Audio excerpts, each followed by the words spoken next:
phones on silent. All right, we live.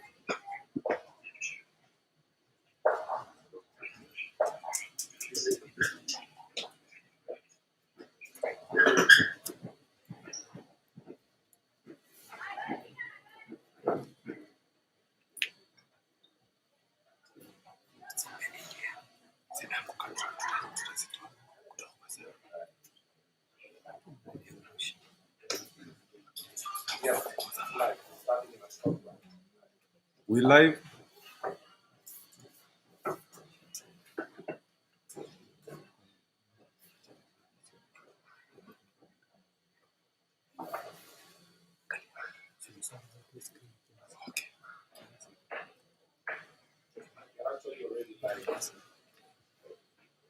Live already, man. I'm gonna feel like I'm gonna live.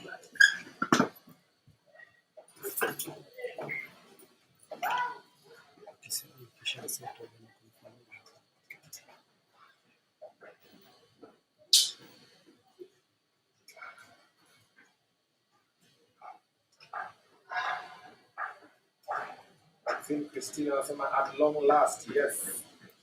At long last, Martina, at long last. We are here now. We are here now. We are here now.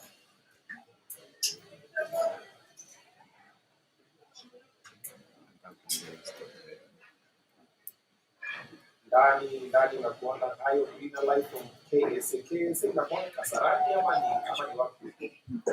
Ni fani arrange me.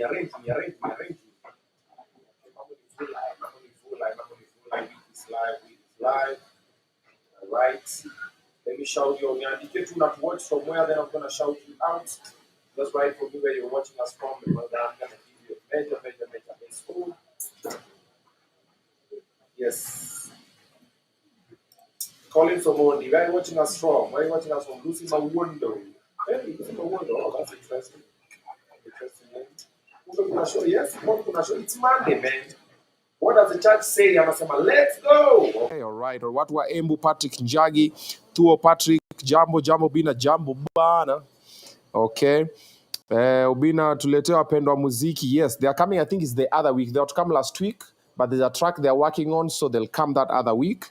Saudia in the house. Pauline, how are you doing? How you doing? Just let me know where you're watching us from. I'm going to send you a major SO. I'm going to send you a major SO. A major shout out.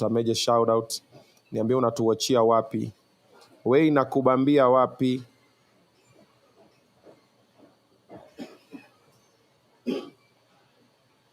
Haya, pia unaweza kutuma salamu. Salimia mimi Brevian Okelo. How are you doing? What are they saying? Sound iko down? Sound engineer, what's up? Nasema sound iko chini.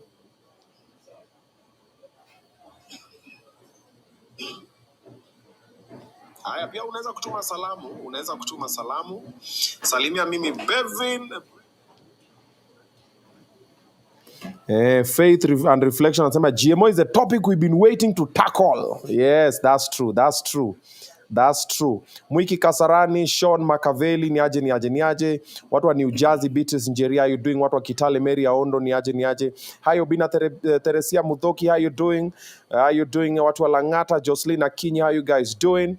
All right, we have a decent number. Let's begin the video. Give me the introduction.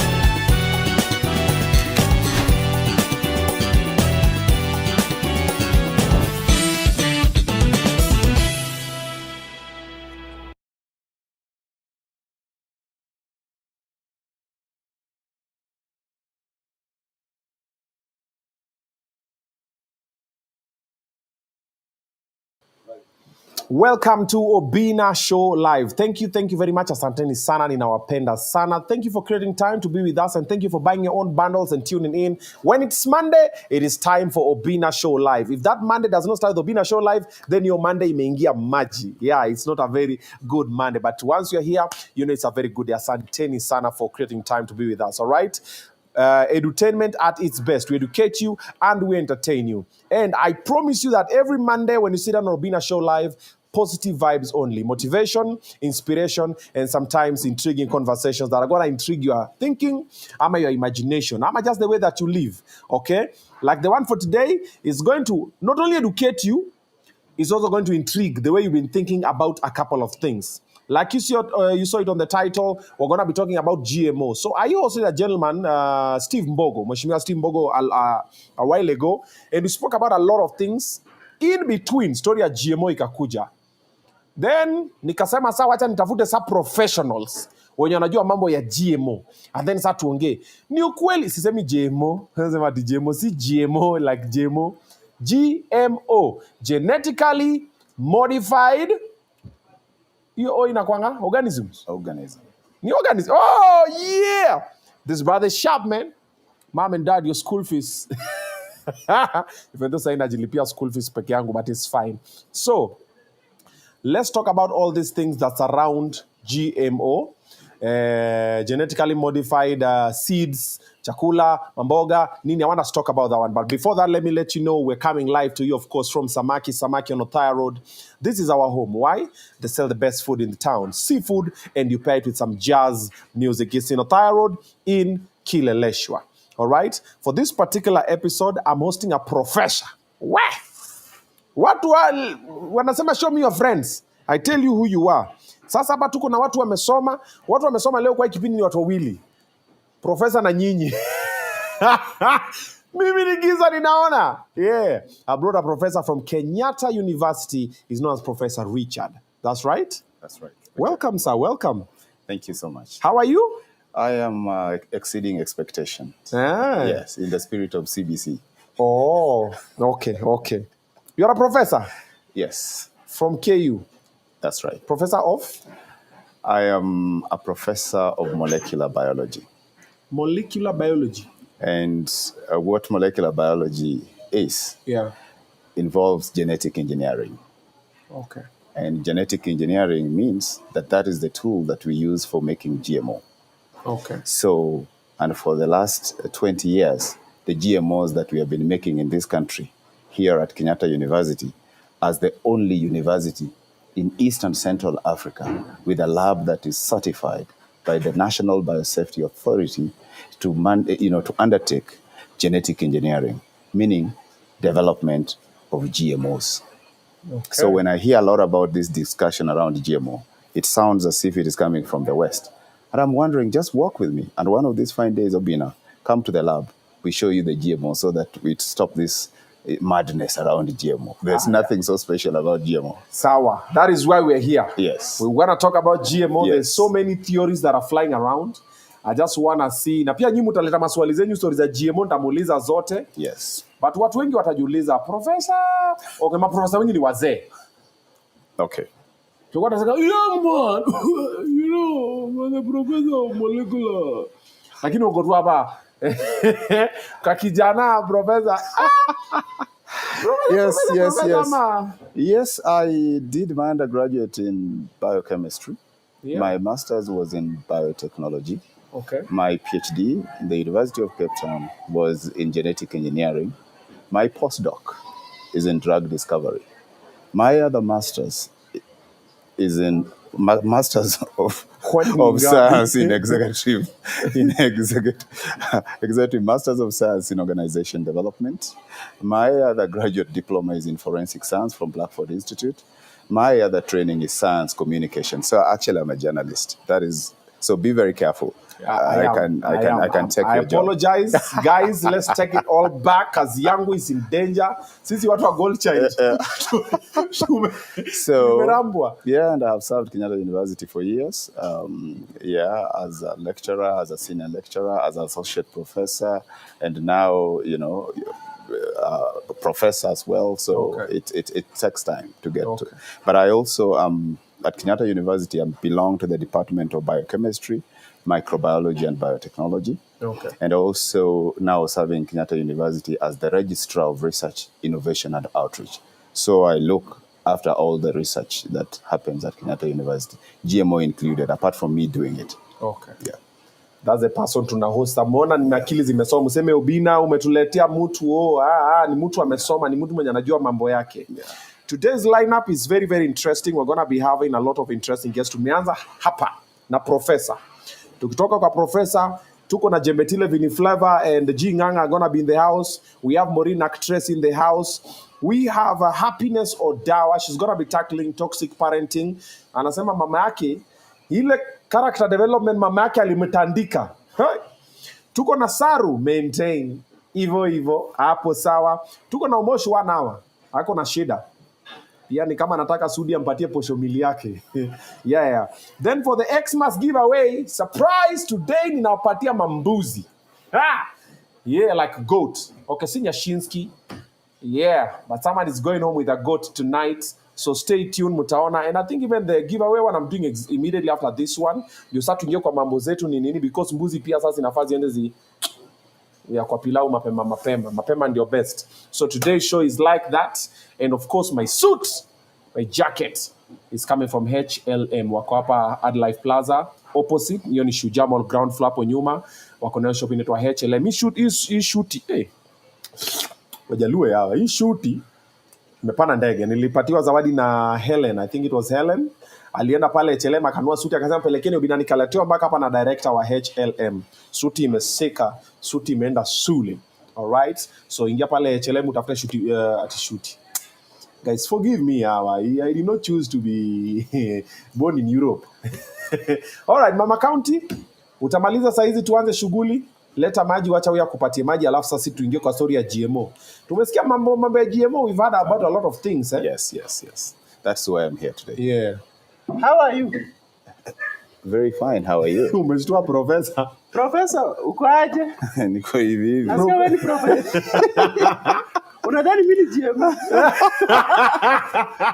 How are you? How's life? Hi, Professor, wewe ni GMO. That is actually. Am I dangerous? GMO ni kienyeji.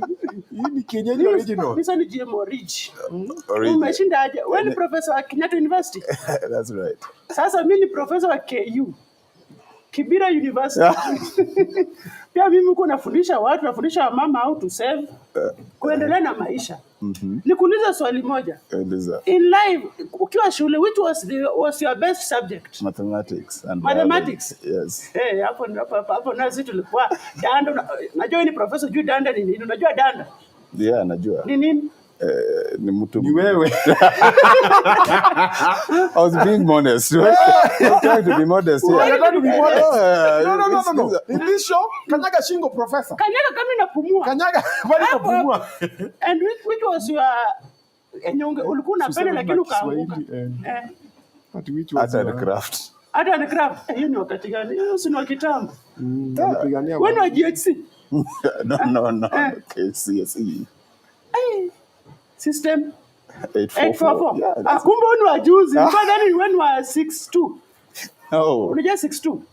Look at your Moi. Sisi ni wa kitambo. How is Kenyatta University? Unajua napita tu kwa ukuta yenyu hapo. Naona mko na ukuta from huku chini kipanda juu. That's your land. That is our land. Siku moja nitakuja hapo. Yes. Nikuja nisomee nini? Women empowerment hapo. Unaweza kujia biotechnology.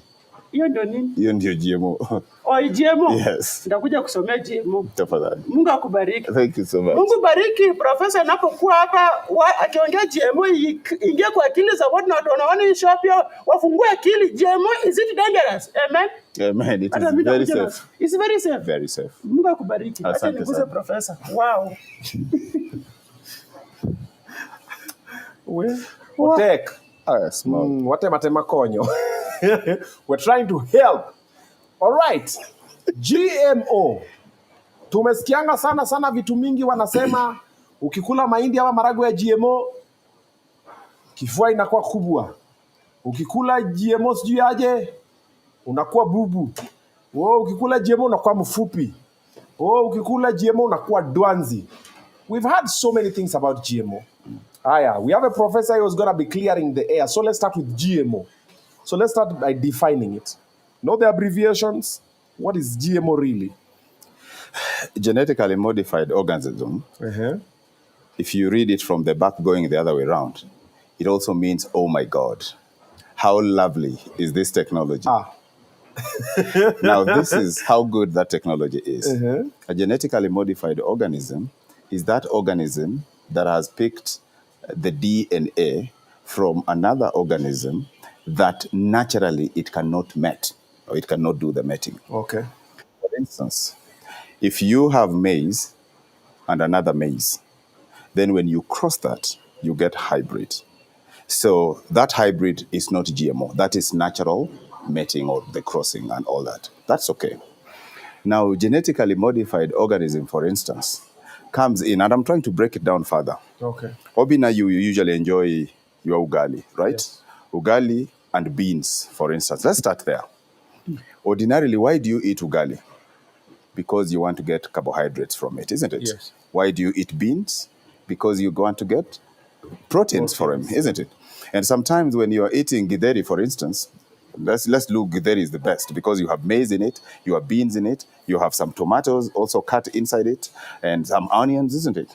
All mixed in there. Probably if you have those who like pilipili hoho or whatever, they have also cut in there. And when you now, after cooking, and you start eating, do you usually remove the DNA? So in your mouth, what do you have? Genetically mixed food. Is that true? Yeah. Now, why have you mixed all these things in a githeri? You have mixed maize because you are looking for carbohydrate. You have mixed beans because you are looking for proteins. You are putting tomatoes because you are looking for probably vitamins. And all those things that are in there, nutrients, actually that's what you are looking for. And human beings, our bodies are made up of what we are calling biomolecules. And I will be very simple. It is carbohydrates, protein, the things you passed in high school. Carbohydrates, proteins, lipids, minerals. You're talking about all the five. And lipids is now the fat thing that we usually talk about. And many others. And there are many other things that we can talk about around that. But ignore that. Why do we eat? We eat because our body is looking for those nutrients that will make us grow or protect us from any disease. That is fine. Now, what is GMO? Ordinarily, if, for instance, and that is what is happening with the climate change. So that I give you a background, then when I'm defining for you the GMO, then it just falls into place. Okay. The first question would be, why are we even doing biotechnology, or why do we make genetically modified organisms? What is the reason for it? First of all, there are a number of things. One, the climate is changing. Is that true? Because I don't think that is a problem of GMO. It's very true. Number two, the global warming. The population is increasing, and a lot more in Africa. At an alarming rate. Alarming rate. Yeah, I like your English. Yes. Alarming rate. Yes. Then when you talk about that, then farmers in Africa, and Kenya to be precise, our GDP is largely agriculture. Okay? So 65% of actually most African countries is relying on agriculture as source of income. Yes. Then if you add to that, our farmers are also aging, meaning very soon. When was the last time, Obinna, you were in the farm? It has taken a while, a little bit. Who is this person feeding us? Some old folks somewhere are the ones going to. And then our younger people, the youth, want white-collar jobs, and they are into technology. They want to, for maize to grow, you need to weed, literally. But the youth and many of them might think that there is an AI for weeding. And probably you want to take seeds and you want them to grow through probably, Wi-Fi and all that kind of stuff. So what we are saying is that we have a generation of youth that would want things to be more techy, so that you must figure out how do you start talking to, say, your girlfriend, Obinna, using a farmer as a swag. That, by the way, I'm usually a farmer.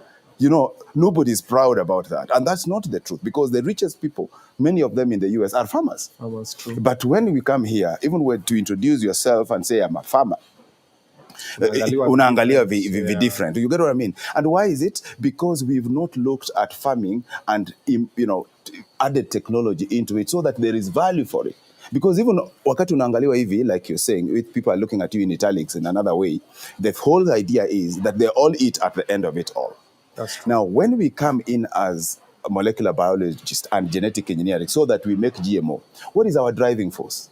The driving force is that now we have drought. It has come and it has cleared all the maize that there is. But that time when there is maize, that has been cleared by the drought, don't be surprised that there is sisal that is growing in a drought environment. You get what I mean? If you look very well, you can find, cactus that is also growing. They are all plants and we don't eat them. So human beings, if there is a drought and we can choose to move from eating maize to probably sisal, then we don't even need to think about any technology because the world has everything at any given time. It is just probably when cassava is attacked, maize is available. If maize is attacked, probably beans is available and all that. Now, in genetic engineering, what is the definition? We are saying there is, for instance, now a disease that has come that has cleared all the beans. So if this disease comes because the climate is changing, and when the climate changes, what people don't understand is that the diseases are becoming stubborn, the pests are getting gluttonous, the plant that was previously very tolerant to that environment is becoming susceptible, and that means we are going to affect food production. Now, where genetic engineering comes in is this. Now, climate has decided that your beans cannot grow because there is a pest that eats it and it cannot survive. Like you have had fall armyworms, maize lethal necrotic disease, all these aflatoxins and all these things are around us. Now, but we must get our proteins. Yes. Where do we get the proteins from? And now beans cannot grow and we must eat beans. Now, that is when we come in and start asking ourselves, very interesting question. Maize. What is this thing that is in maize that makes maize to produce carbohydrates? Now I take you to high school biology. You go to the cell, and inside the cell you go up to the nucleus, that small little thing that was inside that you are supposed to draw. That nucleus. Inside there is DNA. Now that DNA is more or less like the motherboard. Obinna, your height, your color, your voice, and everything is somewhere inscribed in the DNA within that cell. Now, this is how the DNA is. So that once I start unpacking this thing, you understand what is this hula baloo around GMO that is not making sense. That DNA in there has the sequence. So the building block, what makes the DNA is what? There are 4 letters. A, P, G, and C. Those are the only 4 letters that are in anything that you see alive. Anything, be it a mango tree, be it a mosquito, be it human beings, a hyena, all of them have just those 4 letters as... Yeah. Mosquito, bed bug, those things. If I pick them right now and crush one and extract DNA and sequence, you will find those letters in there. Now the question you would ask is, then mosquito is not us. If it is true there are only 4, then how come a mango is different from a mosquito and all that? Now this is where the difference is in life. And once people understand the basics of these things, then they will understand from where we are coming. Okay. Now in the genome, in the DNA setup, in a human being, so the ATGC, these are the 4 letters that repeat themselves now in a particular sequence. So it could be AGCC, whatever, many of them attached together, you get, to form what we are calling a sequence in the genome. For instance, for a human being, in your nucleus there, you have ATGC repeating itself in a particular sequence that is unique only to human beings, 3.2 billion of ATGC arranged and packed in there. In one nucleus? In one single nucleus, because it's all the same, except the gametics, which is the sperms and the ovum. So this somatic one, it has run through. So the other one has half of that. Are we there? Now, so you will find a mango, even a mango tree has the same ATGC. It's the same. So, but you cannot, for instance, cross beans and maize to get something that you can call what? Beano maize. Let me just throw this in there because I'm thinking it. Please, let's continue. Let's go with you. Let me throw this in there. Umesema, hiyo ATGC. Binadamu ako nayo. Yes. Na maembe iko nayo. Yes. So in short umetwita maembe. Sasa hizi ni maembe ninaona hapa. Hizi ni maembe Hii yote. ni maembe na Hii ni maembe. na ng'ombe. The same. They also have. So what you will do, assuming, so the different letters that are joined in there, if you read all of it from A to Z of it, is what is called genome. So anytime you hear somebody saying a genome, it means he has looked at all those letters and he has sequenced them. And how did we know that in a human being there are 3.2 billion? It is because from 1990s, the human genome was sequenced. So those ATC, the way they're following each other is known.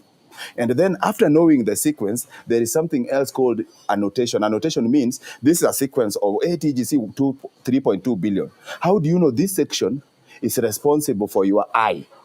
This section is responsible for the leg. This section is responsible for the hair. That is what we are calling gene annotation.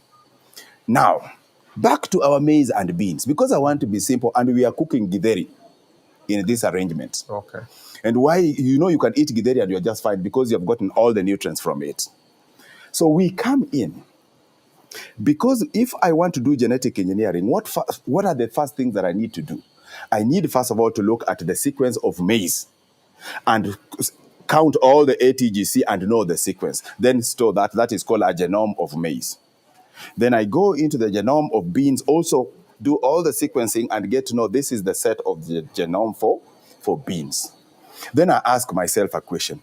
These letters are all the same. The sequence is what is different. The same in beans and the same is in maize.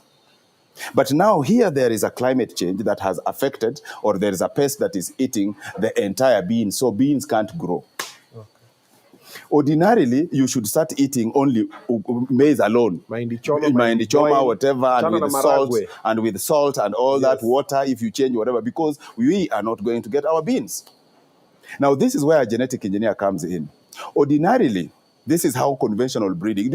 When you hear people talking about, breeding, all these things, we tell them breeding is only possible when you are taking things or crossing things that are from the same species. And what is a species? For instance, you are saying maize and another maize, katumani and another hybrid somewhere. You can cross them and you will get something. That, whatever you get is called a hybrid. That is conventional breeding. For instance, when right now you decide that you want to marry, so that you know that you are a breeder, you start looking at the lady and you say, does she have the right color, probably? Is she tall enough for you? Do you like her nails? Although that thing you are doing at that particular point, you are actually looking for traits that you want to see in your offspring. So at that particular point, actually you are breeding. Now, in genetic, and you can only... Obinna, wait, unpack this thing. Yeah? I never think of the children. These are the traits I want to see in the children. No. Obinna, let me explain this. This is very interesting because people don't understand the basics of this thing. Then they yap as if we are killing everyone. Yes. It's not true. Okay. Now, the offspring, why are you, looking for, why, do you eat, beef or chicken? Everything. You eat everything. Wonderful. But how come that if you look at the cow, if you are supposed, there are very nice things around the cow, probably the hair, that on top of the skin. By the way, we wear the clothes because of the cold. If you are given a skin of a cow to put in whatever, you will look very smart with it because no washing and all that kind of stuff. So what I mean is, even however much a cow looks very nice, you can never imagine of having a baby with a cow. Why? Because human being is a different species and a cow is another different species. And however much you can try to compare notes, you can never have a baby because they are not compatible in terms of species. But if I take that cow and sequence the genome and get your sequence, you realize it has ATGC, whatever, yours also ATGC. So if what you are looking in a cow is the hair, then how do I get it to you or to the child? I will go in the genome of the cow, identify that, the genome of the human being, identify, and then now pick this and move it this way. Now, let me explain for you the cassava, the maize and the beans direction so that you understand. When climate changes and the disease is here and now we can't get our beans, then the next other thing would have been, the easiest thing would have been, take your beans and take your maize and cross it. Then see what pops up. It can't happen naturally. Now you need me. That is when a genetic engineer comes in. So I come and say, what exactly what is it that we look for the beans? Do you look for the roots? You know, the beans also have the roots. Do you eat the roots? It's not useful for you as a human being. Do you eat the stems? It's not, but remember those ATGC, all that sequence has different section for the root, for the stem, for the leaves, and also for the proteins that you like. So my work as a genetic engineer is to come and identify in the genome of the beans, what is this thing that Obinna is looking in the beans? And if he says it is proteins, then we take that section of the ATGC, which is responsible for production of only the proteins. That is what you pick at that particular thing. That thing that expresses protein is called a gene. That section, a gene. So that gene that is responsible for the protein is what we pick. And remember, when I'm taking it into maize, remember maize is also ATGC. At that particular point, there's no species when you talk about the ATGC. So it is movable. Now, at that particular point, your maize, if I move that section and put it into maize, remember they're both plants, so they're both photosynthesizing. So there are so many things that are common to them. It will now produce for you the proteins, and you can target that protein to put it in the kernels that you eat, okay? So that your maize, already when it comes, it has got your carbohydrates and also proteins. Now, do you know at that particular point, this maize that I have described is called a GMO. Now it is bad. It causes cancer. Yet naturally, you have been eating these ATGCs in your githeri. So at what point did it change so that it starts causing cancer? Okay. At what point? Kidogo. Guys, munaelewa? Just checking with my people online. Guys, are we to class? Where Musha we mutu wapo? Munalala, wewe. Baba yako amelipa school fees. Munaelewa? We have people here who are like, okay. Ati? Gladys Jerishu wali. Focus. Mimi anaongea juu ya mambo ingine. Ati pause Kiswahili sasa yawa. Nimelewa tu photosynthesis. Ati vile nilichukia biology, how is pressure here? Wenye mlichukia biology. Ati Obinna najua ana float tu akishuani. ATGC. Good, perfect. Genome. Wonderful. Bean. Yes.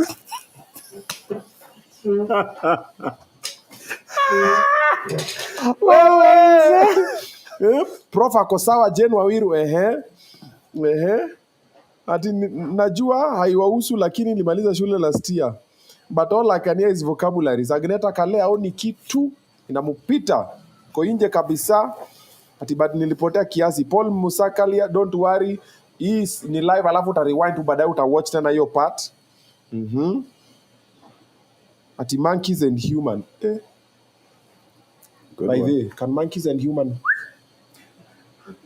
Well, they can try all they want, but they won't have the offspring.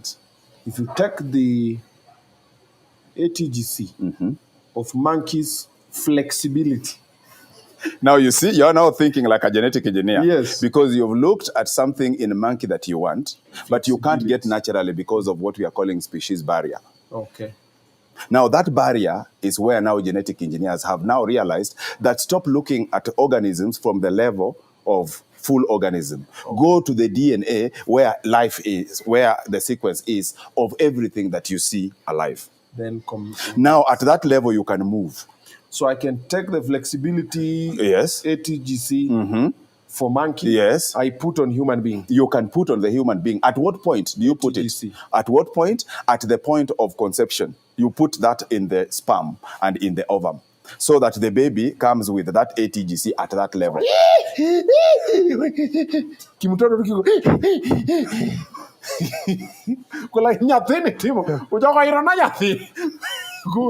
So it's possible. It's possible. Okay. It's at the genetic level. It is very possible. Okay. It is very possible. So that's a GMO baby. So that one you would say a GMO baby. Okay. So and this is where we need to ask very good questions, Obinna. When people talk about, and this is why Steve Bow is a nice man, and I listen to some of the things that he does. The only mistake that is happening with a lot of discussion around GMO, and you will realize that GMO, everybody seems to have a position. Everybody seems to have an idea, and I'm telling them an opinion. So and sometimes I blame ourselves scientists, because at the beginning, when people are running with all these discussions around GMO, somebody would say, when you eat the GMO seeds, they cannot germinate. And I had people saying that the GMO seeds, when you plant them, ukipanda mahindi it cannot ukisuso unaweza pidho hiyo mahindi tena sana. A lot of it. Si ati ukisuso imeenda. No, you know, whatever they're talking about is something we are calling terminator gene. And there is a story about this terminator gene. There is even UN moratorium that there is no any GM product globally that you can put a terminator gene on.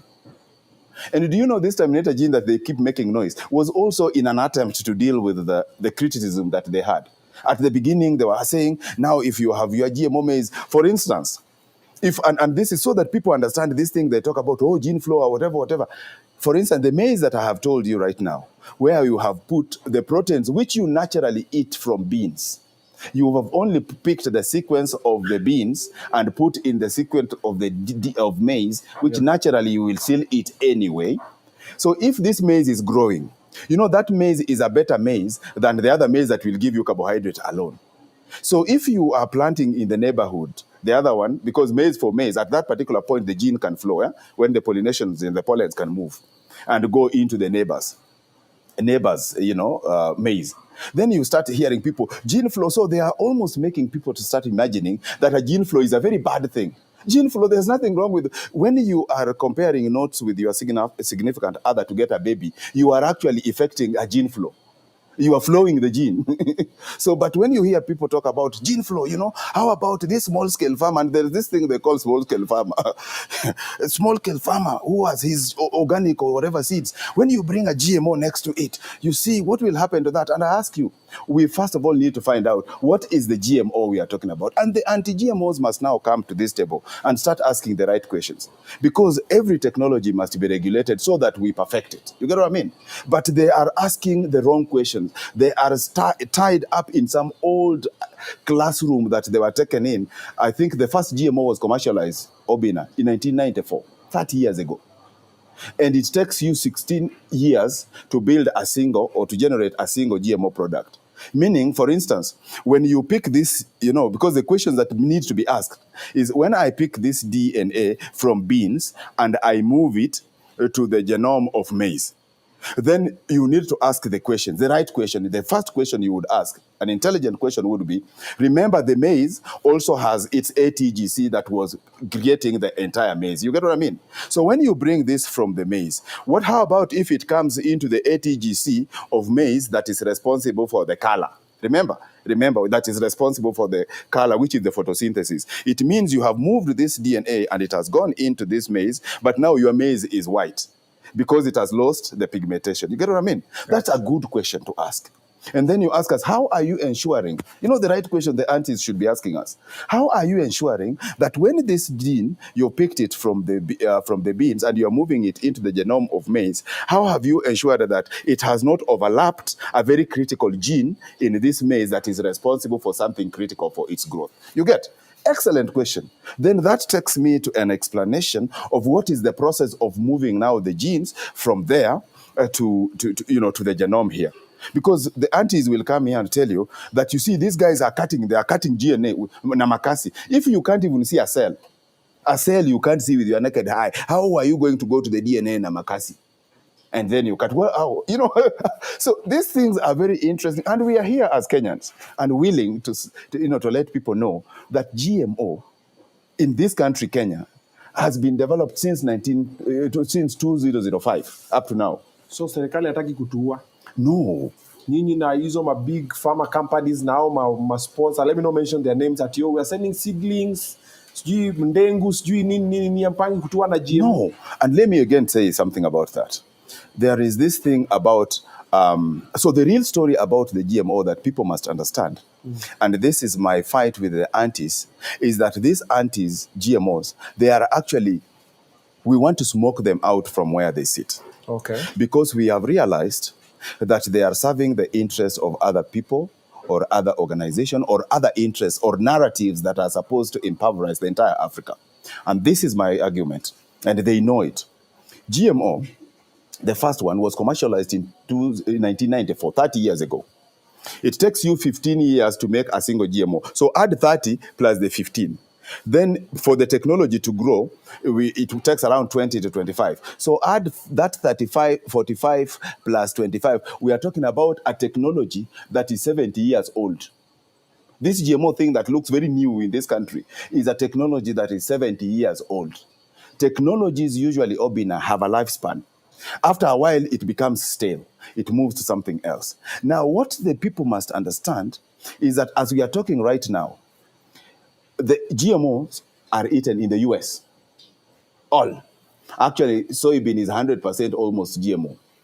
GMOs are eaten in China. China has over 2 billion people. GMOs are being eaten in India. India is actually almost surpassing China in terms of population. GMOs in Africa here is eaten from South Africa, Eswatini, Malawi. In here we have GMO here, cotton in this country, and in Ethiopia and in Sudan. In West Africa, we have GMO being eaten in Nigeria, in Ghana, and of course there is Burkina Faso for BT cotton. And imagine in Africa, Nigeria accounts for almost a quarter of the population. So ideally, mathematically, in Africa, 1 in 4 Africans should be a Nigerian. If you talk about 1 million Africans and you have 200 or plus, 200 million plus people in one single country called Nigeria, in terms of mathematics, Obinna, that you passed highly in high school, I suspect. Don't suspect. That I suspect. Darkness. You see? Get the power. And they are already eating. So you ask yourself the question, so that people stop talking about being killed. Do you think an American government, if there was a bomb right now here and I'm an American, you know there will be a chopper here that will come and pick me and disappear with me to safety while you are struggling here to come back for probably safety? Do you still believe that a government like that will feed its people with the toxic thing for the last 30 years? So the story here about the GMO, and I want people to understand, is that every time there is geopolitics, and that's the truth, there is geopolitics. Every time there is a new technology that is coming in, there must be also another way of making not so many people to know that technology so that they don't use that technology to help themselves. That is also a strategy. So what this story is, and I've seen it, the best way to make an African not benefit from a technology, touch 4 or 5 things. An African, you scare them with that if you eat this thing, your population will be decreased. That's one. If you eat this thing, the disease, you will be, people want to give you a stage disease. And now they're mentioning cancer. Yeah. Another thing they will say that, this is neocolonization. So they, that's, and then they bring this word sovereignty and all that in there. Then another thing they tell you that this means that there is a dependency. They want us to be dependent on them. When you tell an Africa those 4, and then they touch the culture, that this is coming to erode our culture and all that. Those 5 things, if you mention to an African, they will not take that technology. And when they are not taking the technology, it's because also Africans have been studied to get to know the things that they like so much. You say that your women won't give birth and your men won't fire. So, this is the population is dying. When you say that, you don't need to say many things. You will see all the technologies as they come. Those are usually the narrative. And what is the narrative? Eventually, we will still accept it. For instance, let me say, the first technology you can remember, electricity. How did we start making electricity initially? We were using coal, C-O-A-L. That is what was burnt, and then the steam is used, and with the pressure, pushes the turbine, and then you get electricity. That happened from way a while ago. At that particular point, what happened with us Africans? We were still wondering what is electricity trying to do to compete with the stars. So we were very scared. We did not, the rest of the world, this pollution you hear about, environmental pollution, happened because of the utility of those things called coal. Africa never used it because we are still getting surprised. Now, right now, we need electricity so seriously. And now we can't use the coal, which we have a lot of it here. And people and other countries used it. So we wasted that opportunity. Then there came the time for the Green Revolution. Do you know the Green Revolution? It was about mechanization, tractors, fertilizers, a good improvement. It started in 1940. It is right now in Africa, and in my county now, is where the county governments have tractors somewhere plowing for people. Remember, it started in 1940s. So add the 60 plus the 24, we are talking about around 84 years of that technology of mechanization. So the rest of the world has, the rest of the world has been actually mechanizing their agriculture. Now, we were waiting. But do you know there is another caveat right now about, again, carbon emission? It's called carbon credit. So the carbon footprint, So before we export our vegetables to the EU and whatever place, you ask how much of the carbon footprint has this, whatever. And you ask yourself, for the 84 years, what has been happening? So again, we are gagged. Then 30 years ago, when the first GMO was commercialized, the narrative again was here. It's about our children, neocolonization and whatever. You know what that thing has done? And in this country, we even banned GMO for the last 12 years. So you ask yourself, GMO has never been in this country for the last 12 years. Then the question would be, have you been hearing cancer? So where was this cancer coming from? Have you heard of the kids that are born who have never eaten anything becoming cancerous? So where did they test GMO from so that they become cancerous? So did cancer only come 30 years ago? Cancer was there beyond the innovation of the GMO itself. So what are they doing to the African nation? They are trying to scare Africans away, these aunties, so that one, we are not involved in the discussion of it. We are not developing our own technology. We are not developing our own GMO. And at the end of it, on climate is changing. We will still need this because there's nothing I can tell you. Anytime you are eating beef, you are eating it with the DNA and you don't grow horns. What happened to the DNA that is responsible for the horns of the cows? It is biology class double lesson. Belringa piga kengele. Profesa amekasirika we. Yes, sasa lazima. Sasa pembe za ng'ombe. Sasa mimi najua wapi pembe za ng'ombe zimeenda wapi? And you are eating the cow. When you are eating the cow, you eat together with the DNA. Steve King, Obinna asked Prof, why does Russia not allow consumption of GMO?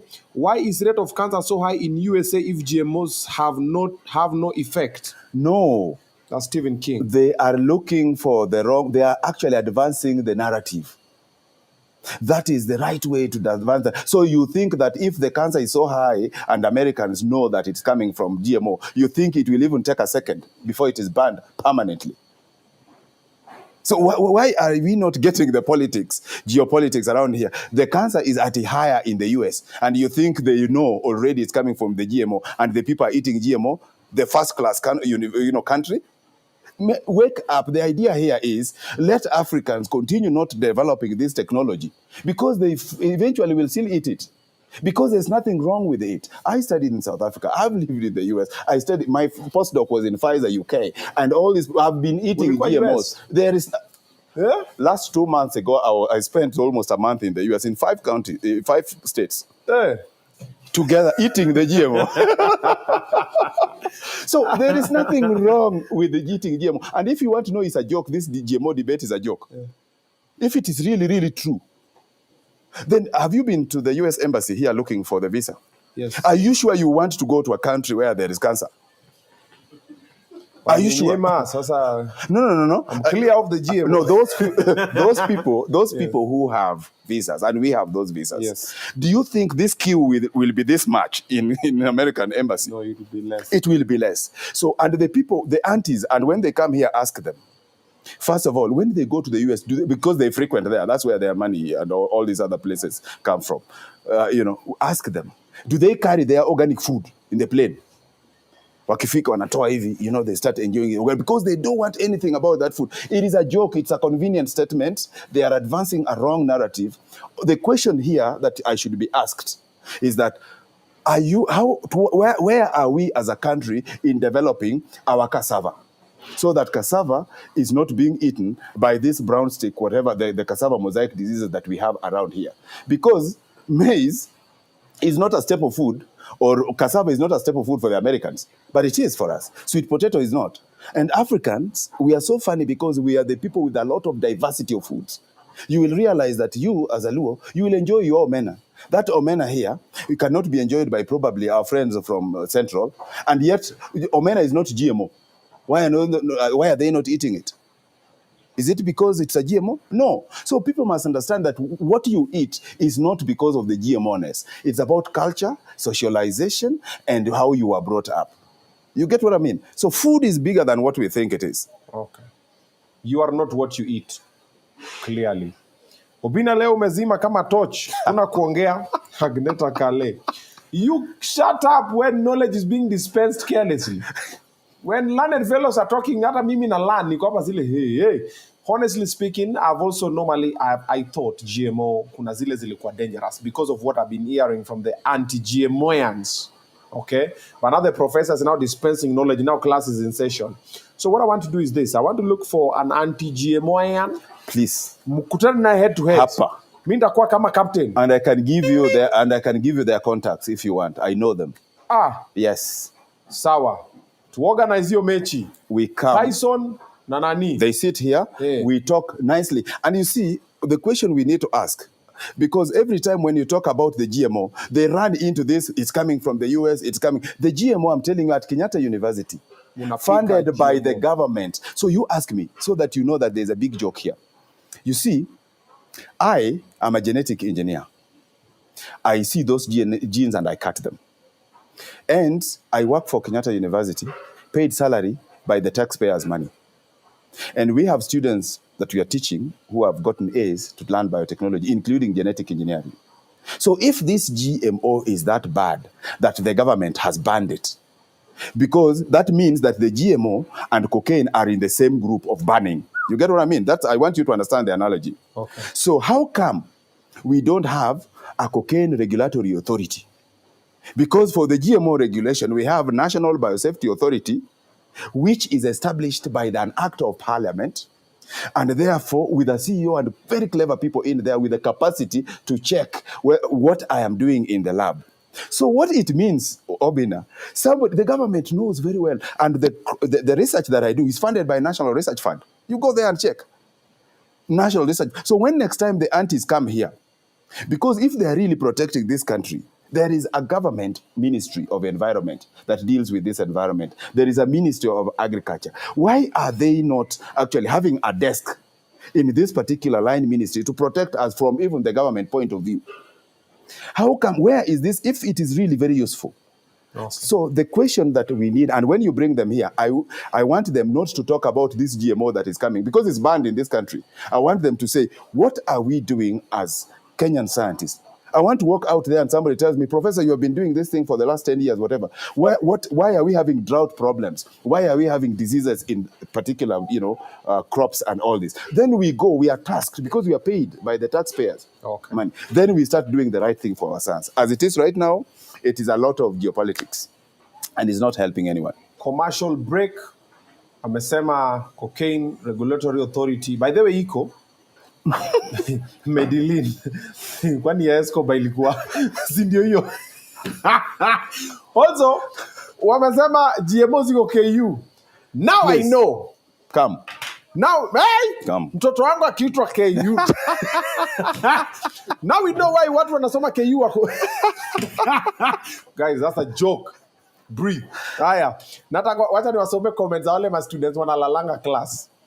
Masi Baraza, ask him if GMOs are safe for human consumption. Masi Baraza. Yes, they are. Hiyo ni kibuyu. Wacha sema na Kijaluo.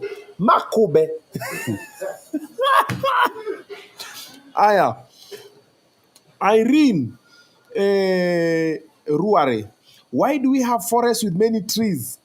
Why can't we make a forest with the tree with many genetics of other trees? Aya. Good one. Good one. Aya. Now listen to this one. This one is the most funniest that I've seen today. Imani, huyu ana support Ruto. Wameamua kutua. No. Well, huyu ni government, yes, spy. Okay. Aya. Huyu ni anakula taksi yetu. Our forefathers fed themselves without GMOs. Our greatest threat to our food security is rainfall, not seeds. Huyo ni Gitonga David. I will answer that. Ask him, will he take GMOs himself? Yeah, that's Queen Tasha official. Flora Korongo wameamua kutomaleza baba. Chanapte na questions zingine.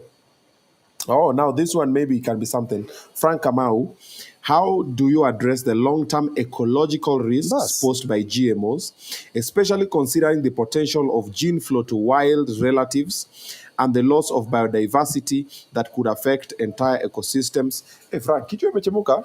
Good. Na ni Frank Kamau, si Frank Wanyango. Kichwa kidogo ni moto. Yeah. So there's that one. So we're going to tackle that one. Yeah. Ati kuna ugali ya GMO.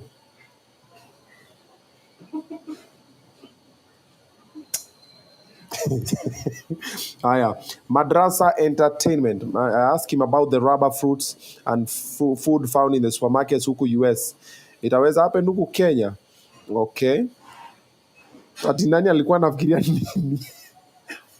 Ni anti. Oh my God. Oh, when you are saying anti-GMOs, when you say anti, like uncle, anti. So all the time, guys are like, auntie, you two wamefanya nini? All right, so before we get to that, answering that one, two things. One, Gold Child Media Institute. Ingia pale, you study what we're doing over here. We have a couple of the students from Gold Child Media Institute wamepitia hapa kidogo. They're kind of interning, so they always pass by over here. They see what we get to do. So also you changamuka, so you can book for the January intake. Ama kama bado wako na intake this November, so that you can get a chance to go and study video production or what I get to do here. All right. This Saturday, I'm going to be in Kisumu. I'm doing my homecoming in Kisumu. Come through. It's going to be a big show. Prince Inda, Musa Jakadala, Jua Kali, Demo Facebook, Eric Omondi, Oga Obinna, and the list is endless. Steve K. It's going to be Shere bin Shere. Tickets, ziko pale mtickets.com. The video, you got the video? Yes. Drop it like it's hot.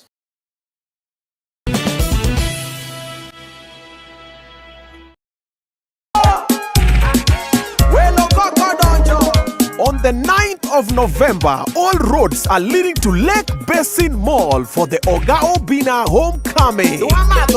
Prince Inda, Musa Jakadala, Tony Nyadundo, Steve K, Demo Facebook, Eric Omondi, Jua Kali, Godi Tena, Sean MMG, and many more international artists from Kisumu. Omera bado una tickets, mtickets.com. Anguka nayo.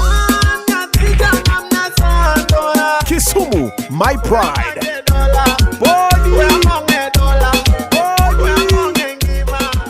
9th of November, Dua Madore. Powered by Zinco Mabati and the county government of Kisumu.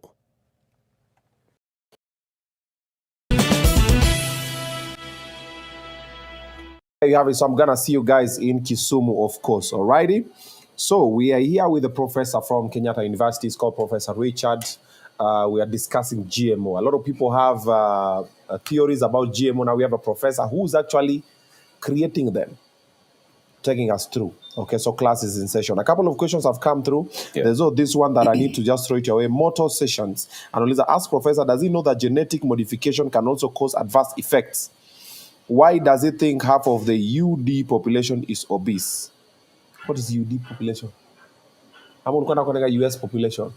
Alafu keka UD. I think it's US population. Two things. Yes. Whatever he's talking about is what I insinuated about earlier on, around the precision of moving the gene from one source to another. Okay. And therefore, what he's talking about, the adverse effects, if any, is why the process of development of GMO is regulated. Yes. So that before I even imagine about making a GMO, there is something is called a dossier that I have to write and submit to the regulatory agency, which is the National Biosafety Authority.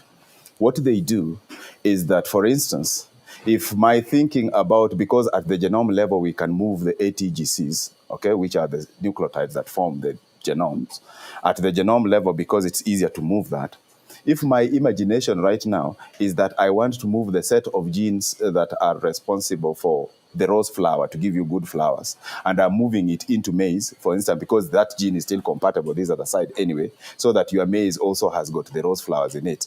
You know, whereas that is still possible genetically. But in terms of regulation, we will ask you, seriously, do we even need that? So you see, people think that we just wake up with all ideas. We will ask you, is it necessary? Is it because there is rose flower cannot survive? What's wrong with the rose flower? It is okay. It is out there and it's not suffering. So we leave that for what it is. So we only come in to deal with the genetic engineering when we are addressing a problem. And those problems are not many. They're just problems around food and disease. By the way, those are the only two things we are largely focusing on.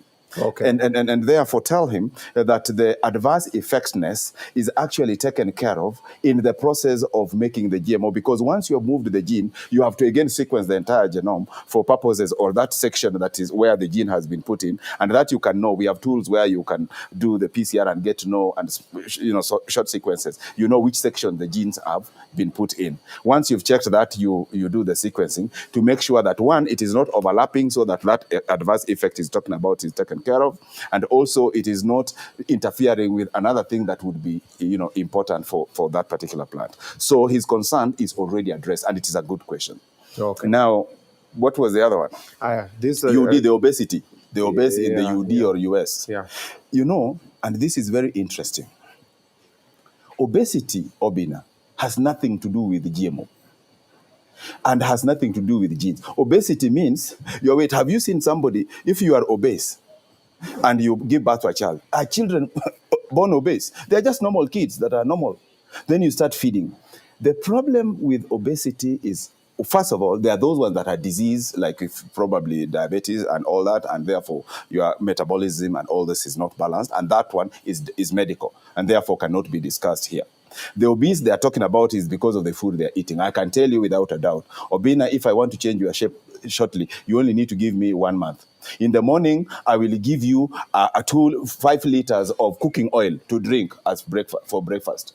Then lunchtime, I give you 87 sausages, pork sausages, and you eat. In the evening, I do a combination of both for 5 days. We will see something happening in your body. Certainly, when I see you within a month, it will have changed. And this is the story you hear a lot. People think that anything big is GMO. Like in this country, can you believe people are accusing these kukuponos that are here in the whatever, that they are GMO? And I ask them, there is no GMO chicken in this country. There is none. Because this thing, and they ask you a question, how come this chicken, within 6 weeks, they're already grown and they are big? That's the question. That is not a product of GMO. That's a product It is because if I know, these chicken are sold on the basis of weight, right? Yes. So it means if I'm a chicken farmer, what I do is that when I'm feeding them with the food, I also lace it with growth hormones. I put the antibiotics in there so that it is protected and grows faster, because we are looking for the weight. But that chicken in itself, you have not touched those letters. It is the letter we are talking about. Anytime you hear somebody talking about GMO, ask them, have we touched the letters? ATGC. Those ATGC. Yeah. But this one that right now, if you start eating particular food, even right now, you'll become obese. It does not mean that we have already changed your genome. Your children will still be as slim as possible. Okay. So let the US address the issue about eating, nibbling, and us as Africans, they must know that our eating pattern is different from the Western eating pattern. This nibbling is not existing in our culture. In the morning, if you're lucky with your porridge, you eat. But many of us don't even drink. Okay. You wait for lunchtime and you eat once. In the evening, something very little and you are done. But in the West, and we've lived there, in the morning you wake up, first of all, you look at the fridge, whether the yogurt and everything mixed. You sit there, before you know it, you have started scratching things. As you do that, your body and the cells require time also to process the food. If you keep giving cells things and foods, how a cell is trained. Don't waste any food. So what does a cell do? You give it more of the carbohydrates, it converts very quickly into fats and stores it for men under the belly. This is where the adipocytes are. That is why any man who starts to become a little well, you ask yourself, why do we start from here and not here? Shouldn't they go to our muscles so that we don't go to the gym? We look good because they're fat. Why does it start here? It is because here is where we have adipocytes. Adipocytes are cells that store fats. So if you give your body a lot of carbohydrates, the cells are very clever. The rule is that don't waste it. If it is more as carbohydrates, we convert it. I'm a biochemist, and my undergraduate was full biochemistry. So I know how carbohydrates is converted into fats, and they are stored under the belly. Now for women, adipocytes they are distributed evenly in many parts of the body. That is why if you shake my hand and a girl comes and shakes the hand, you will find, you can even, when you close your eye, you will know the difference because of the tenderness and all that. So for the ladies, it doesn't start here. Occasionally, you can see these small little things you guys call love handles probably popping, but that is not as much as men. So the problem that they need to address is their eating pattern. Even if you eat that GMO, sparingly like good normal people, you are okay. Organic food, eat it from morning, every day, whatever, you will still be obese. Why is Parliament passing law to prevent farmers from sharing their native seeds? Does it mean that the native seeds are not good for consumption, or is it to create market for multinationals? That is Priska Waeni. I wanted that to, if you have some 5 minutes, give me to explain that. Let's do it. It has been here, the story was here about this variety. It's called Seeds and Variety Protection Act. Yes. That act was established in 1972. Okay. So when people come here and tell you it's neo-colonialism or whatever it is, it was colonial and all that, 1972, Kenya had already gotten independent. So it was Kenyans who made that law. It was established in 1972. Some of us were not born. We were born 5 or so years later or whatever. Okay. Then after that, in 1991, it was reviewed. Then the latest review was in 2016. Okay. That was like 8 years ago.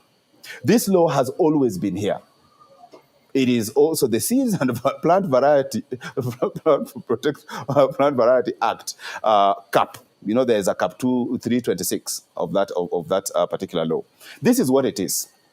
That law is mandated in this country to be exercised or being operationalized by KEFIs. Those are not GMO.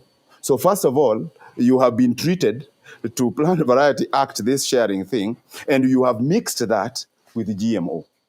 Those are two different discussions. But so that I explain what that law is actually all about. When you hear it, people talking about it here, they talk as if the common people, the small scale farmers will not be allowed to share their seeds.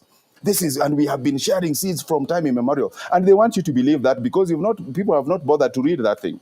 This is the reason why that act exists. One, to make sure that the seeds that are produced locally here and those that are coming from abroad are certified. Now, that's one. So keep that. The second thing is to ensure that the seeds that you are getting or generated here or imported are right for our agroecological reason. So that when they say that this maize grows in a wetland, so that the people who are in swampy, in Budalangi places feel like this is good maize that can grow in swampy environment. When they buy that and they go plant it there and it doesn't work out, who becomes responsible? So somebody has conned you because of your needs. So it has to be satisfied. And what is certification of a seed? Is to make sure that that seed does what it says, you are claiming that it does. It is pure and the genetic identity is also traceable. Then another thing is that act is also allowing the establishment of tribunal, just in case there is a dispute. For instance, if right now you go and buy a 2 kg of seeds, if you don't know, are usually higher than the normal seeds that you are using for making maize flour. Now, what this act is supposed to do is, and they keep saying, about sharing, if you read that act, there is nothing that it is stopping a small-scale farmer or even farmers or whatever from sharing their seeds, so long as it's not for commercial purpose. That's where the people don't get it. As long as you are making a gain. So it means if you choose to become a seed producer, because the seeds that you're going to sell are going to be more costly than the normal gorogoros that we use here for making maize flour, because it is believed to have been improved, either hybrid or it's genetically improved or something like that, then you must be also responsible. So these people who are sharing, our great-grandfathers who have been sharing seeds, what people don't understand? That even my great-grandmother, and I lived with her, after every harvesting, she walks there bent like this, looks at the maize cobs differently, and picks particular ones. That time when she doesn't pick everything. She picks particular ones, and then she picks it with a cob and puts it on the roof here. And then as she's cooking, the smoke is going there. That is preservation, so that the weevils cannot penetrate it, this preservation. And there's nothing wrong with that. We lived in that village. I lived in the village with my grandma. At that particular point, that my grandmother is breeding. She's actually already identifying what kind of genes she wants propagated for the next generation. Now, what we are saying is that those things that we are calling open pollinated varieties that farmers already have, that they have used for years, it is okay. Nobody is actually patenting or putting them under any whatever. No. Number two, let me plead to them that if my great-grandmother wakes up right now, she will not plant those kind of things that we are thinking about. She will have moved to something. Those guys were better breeders than us now, who are just keeping here talking without actually embracing technology. If you have maize, and this is a plea, if somebody has a seed which they are calling open pollinated or the farmer's variety that they have been using for years, please quickly, as you keep whatever you have, can you please avail it in our lab?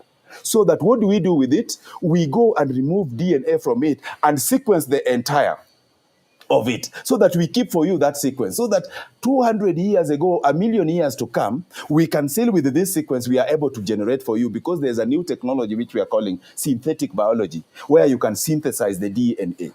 So that we use that, and it needs to be kept as our genetic material. But as it is right now, what are we doing? We are telling our farmers to keep it. That maize that my great-grandfather had is not the same as now, because it's engaging with the environment. And therefore, we are losing biodiversity very fast because we are holding on to it. And yet there is something called epigenetics. Those people who do genetics know. Epigenetics is where now the expression of those genes are dictated by how it's engaging with the environment. So we are losing biodiversity seriously as we are sitting here, because the environment and climate change is not consulting us. The climate is coming now with drought. When you plant maize in a droughty environment, even as that maize is dying because of the drought, that seed, one or two seeds that it will bring, will have something happening to it, expressing something differently to make it defend itself against the drought. If it is a disease that comes, it will hit it, but it will keep changing. Just like previously, when you were a child, probably you were not taking pepper because it was probably bitter. But because as you grow, if you go to India right now, I can tell you for a short course, when you come back here, your level and tolerance of pepper will be higher. Is it because your DNA has changed? It is because now something is happening. Something, you are getting socialized. You are getting adapted. Adaptation also eventually will be followed by genetic formulation that will speak to that adaptation. So my advice, and this should be a very serious discussion from the anti-GMO lobbyists, they should be saying, when they talk about, and I hear someone is talking about our biodiversity, what is this biodiversity that we are talking about preserving, whose identity we don't know? Do you know the number of trees that we have in this country in terms of gene sequence? Why can't we start telling the government actively that please, let's profile, let's sequence our genome, this is our biodiversity, so that we keep a sequence that is unique to us? And I'm just from a COPMOP meeting in Colombia last week, where the whole world met in Colombia to negotiate about the access and sharing of biodiversity. That is where the discussion needs to go, where we tell them all the sequences that you are picking from Africa, these are ours, and anything you do with those sequences, you pay us. Now, that is a better discussion, not the one we are currently having, because you are talking about biodiversity, whose identity we don't know. So what are we claiming? What are even when we talk about the gene flow, and somebody talked about what is the long-term, probably gene flow and biodiversity and whatever, and it's a good question. That's a very, very good question. All that we need to ask them, why are you, beans has always existed with this thing you are fearing that the gene is going to flow to. Why hasn't it been flowing from that bean to that thing that you are fearing? Now that I've picked this ATG, I put it in maize, it's now flowing. So why can't it naturally be flowing? Because maize has been flowing. So the discussion which I want to engage in, Obinna, in the future and even now, is a discussion that is moving us from pedestrian discussion, and then we go to ask the real questions.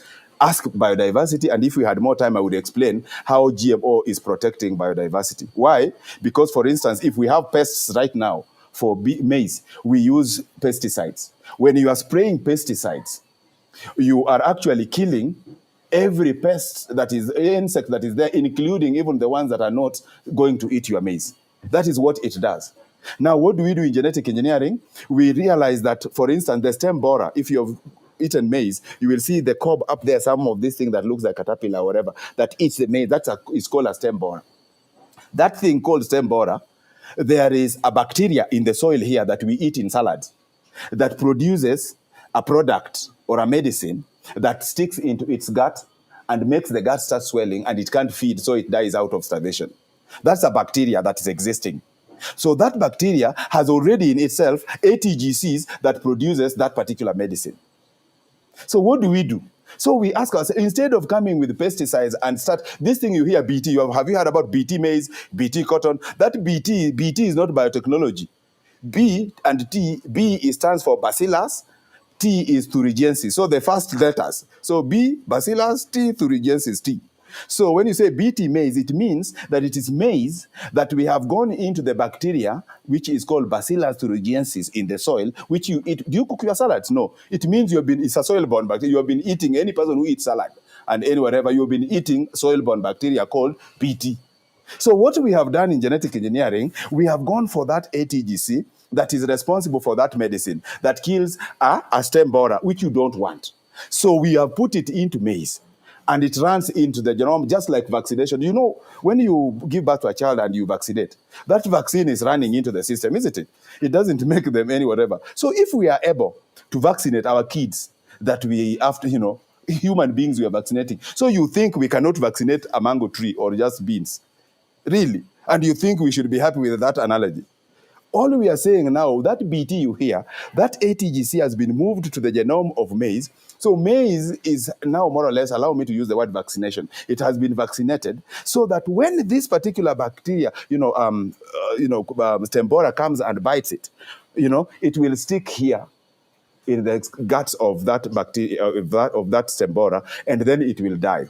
Now look at the kind of biodiversity I have saved. First of all, I've stopped, spraying, because when you spray, the remnants of the spray, of the pesticides is also going to the soil. When it rains, it is washed into the water bodies, number one. So the biodiversity. And then when you are spraying again, you are killing anything. Even a housefly that was just doing leisure walk and nature walk is being killed, and it was not even interested in your maize. So who exactly is actually saving the biodiversity? So that is the kind of discussion. And then we would say, these things that we want to preserve, like this thing, they keep calling it biodiversity. Name for me one biodiversity of your interest, and you ask us, how do we protect it? Then the discussion becomes interesting. You are here saying, let's save biodiversity, but you are not guiding the climate not to stop changing. Because as the climate is changing, it is impacting on that thing that you are calling biodiversity, and eventually you are going to lose it. Haya, wacheni kukasirisha profesa. Niendelee tu na maswali hapa biodiversity. Hizo maswali zinakasirisha profesa. Mimi ninasomewa ni kama ni mimi nimeleta hiyo kitu. Swali moja anafanya thesis ya 2 days. And also he has a flight to catch. He's actually traveling out today. However, let me now sum it up as we are concluding, all right? Yeah. I have one last question. Huyu anaitwa Anthony Mutunga ameuliza, nataka nikuulize. Just before that, this show has been powered by Mozart Bet.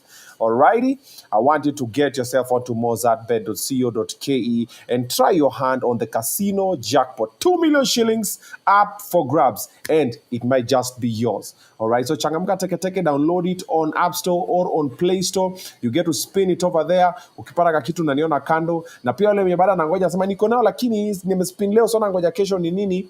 Jaribu na kuchomoka na ndege, ngurumisha ndege hapo the aviator for Mozart Bet. Alrighty. GMO inapunguza libido. Sikia. Inapunguza stima. Hata mimi nimesikia story ati kitambo watu wamechama ma GMO, ukizaa mtoto kidogo mtoto anakaa kidogo anakaa GMO. Mtoto anakaa hivyo wanasemanga, they say, you guys hear them, I'm sure you've had such theories and everything. So hebu nipange GMO na stima correlation? No correlation. GMO.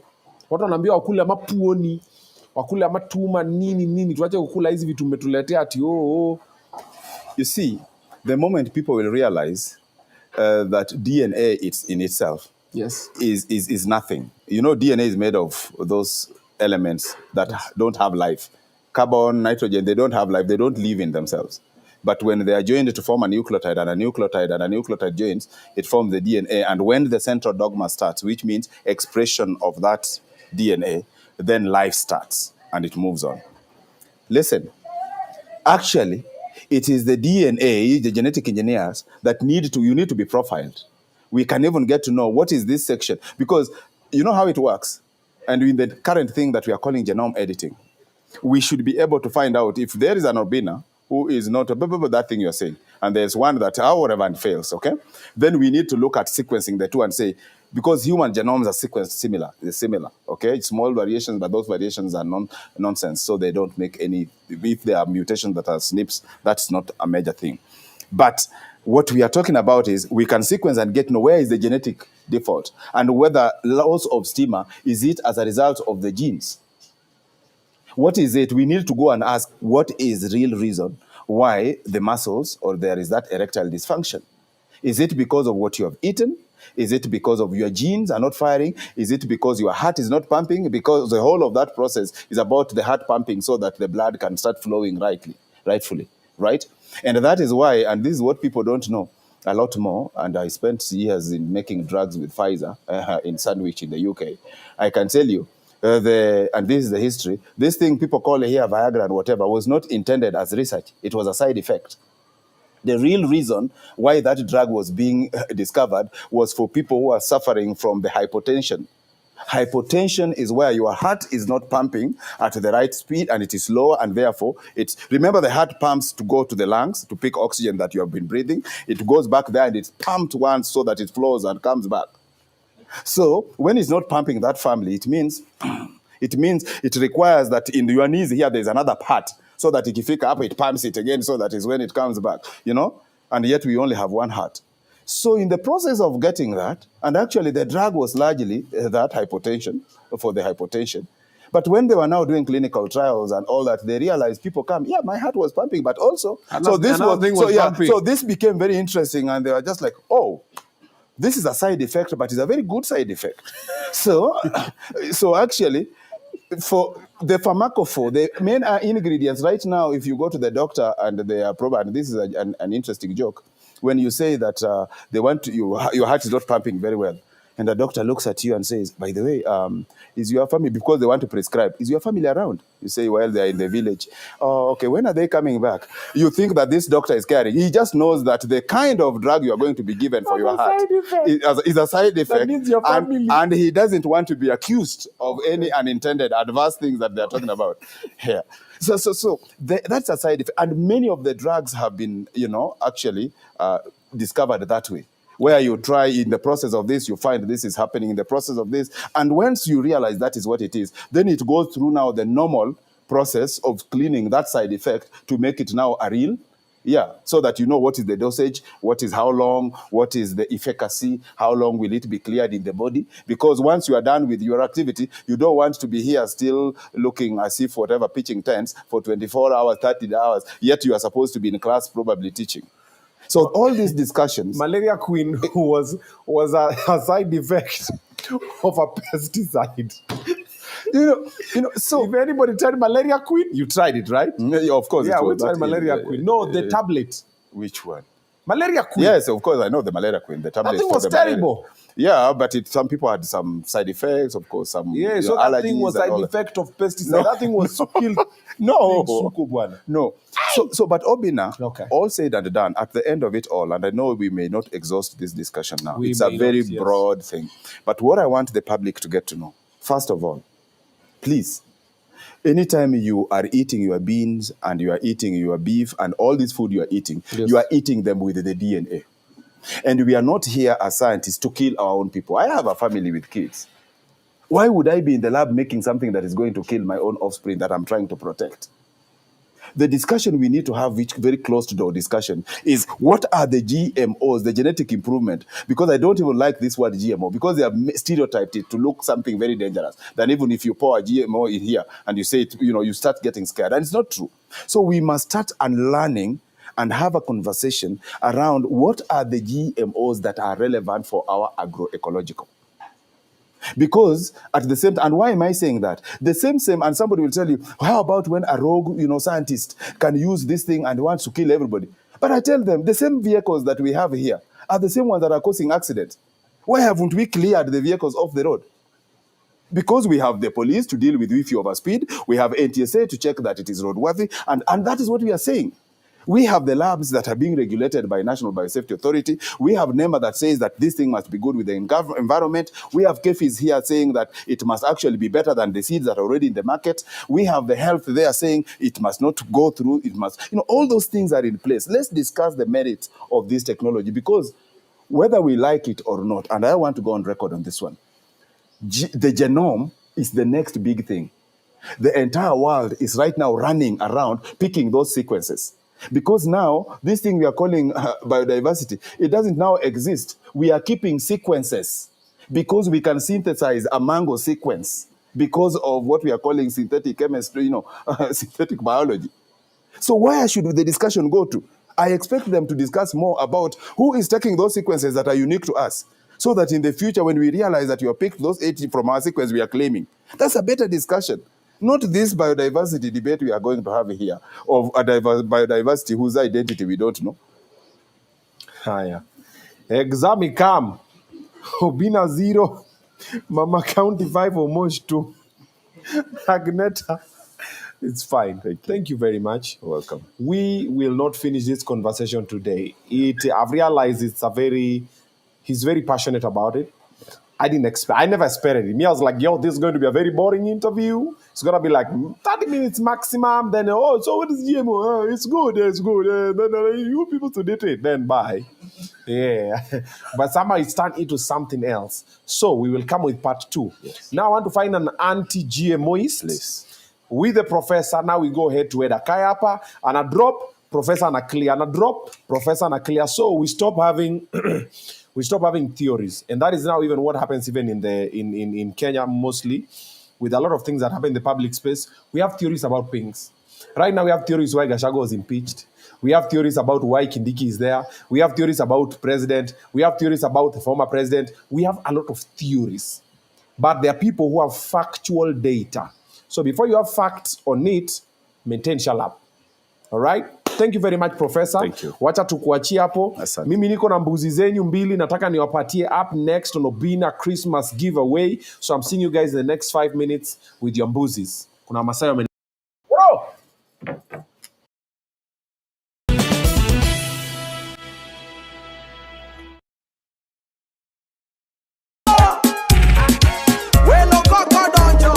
On the 9th of November, all roads are leading to Lake Basin Mall for the Oga Obinna homecoming.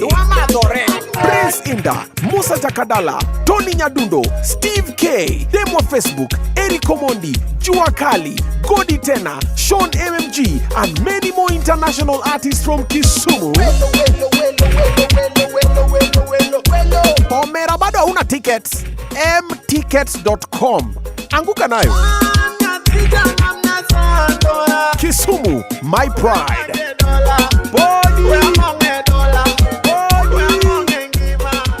9th of November, Dua Madore.